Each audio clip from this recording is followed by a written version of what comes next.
Hello everyone, સ્વાગત છે તમારું મારા કિચનમાં। તો આજે હું અહીંયા વરિયાળીનું શરબત બનાવવા માટેનું એક પ્રીમિક્સ બનાવીશ।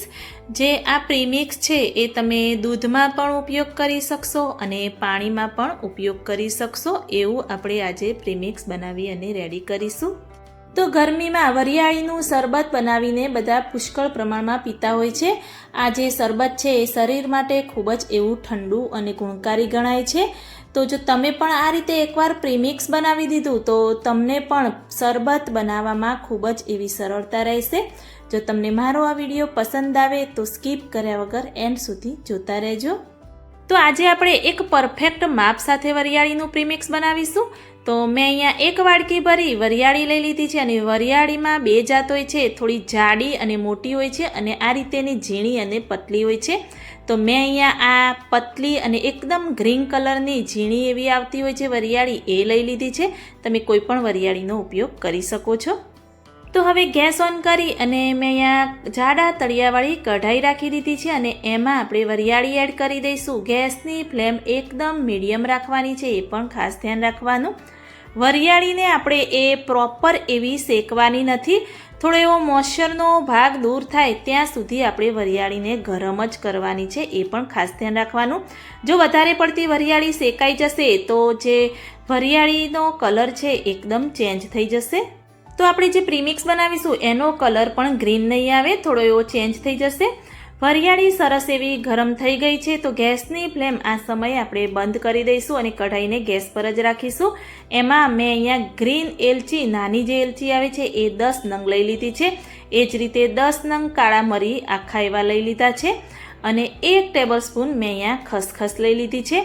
આ બધી જ વસ્તુનો જો તમે ઉપયોગ કરશો તો તમારું શરબત એકદમ ટેસ્ટી બને છે અને જે દૂધમાં પણ આપણે આ પ્રીમિક્સનો ઉપયોગ કરીશું એટલે દૂધ પણ એકદમ સુપર ટેસ્ટી બનીને તૈયાર થાય છે।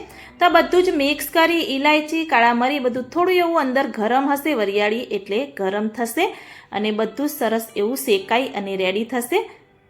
તો વરિયાળી આપણી સરસ એવી ઠંડી થઈ ગઈ છે। તો આ રીતે એકદમ પ્રોપર એવી ઠંડી થઈ જાય ત્યારે જ આપણે એનો ઉપયોગ કરવાનો છે। તો આ રીતે અડકી શકે એવું આપણે ઠંડુ થવા દેવાનું। તો હવે આ જે વરિયાળી છે એમાં જ આપણે સાકર એડ કરીશું। તો મેં કહ્યું કે પરફેક્ટ માપ સાથે આપણે બનાવીશું। તો એક વાડકી ભરી મેં વરિયાળી લીધી હતી તો એની સામે હું અહીંયા 2 વાડકી ભરી સાકર લઈ લઈશ। જો તમારી પાસે સાકર ન હોય ને સાકરનો ઉપયોગ ન કરતા હોય તો તમે આની જગ્યાએ ખાંડ પણ એડ કરી શકો છો। તો આ બધું જ પહેલાં આપણે મિક્સ કરી અને આ રીતે બધું જ મિક્સર જારમાં આપણે એડ કરી દઈશું।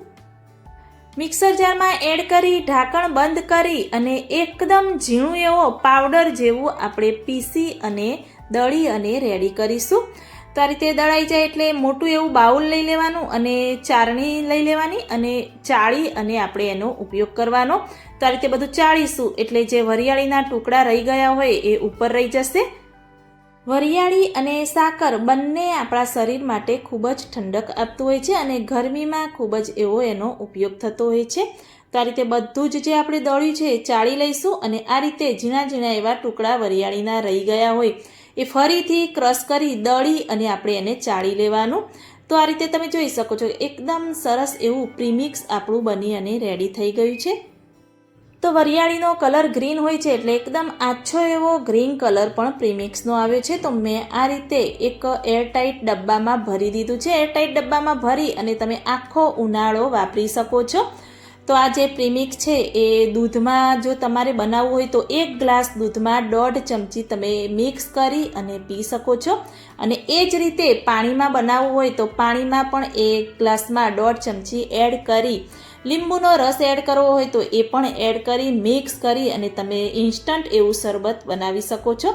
જો તમને મારી આ પ્રીમિક્સની રેસીપી સારી લાગી હોય તો મારી ચેનલને લાઇક, શેર, કમેન્ટ કરજો। મળીએ કોઈ એક નવા વિડીયો સાથે, નવી માહિતી સાથે। ત્યાં સુધી બાય બાય।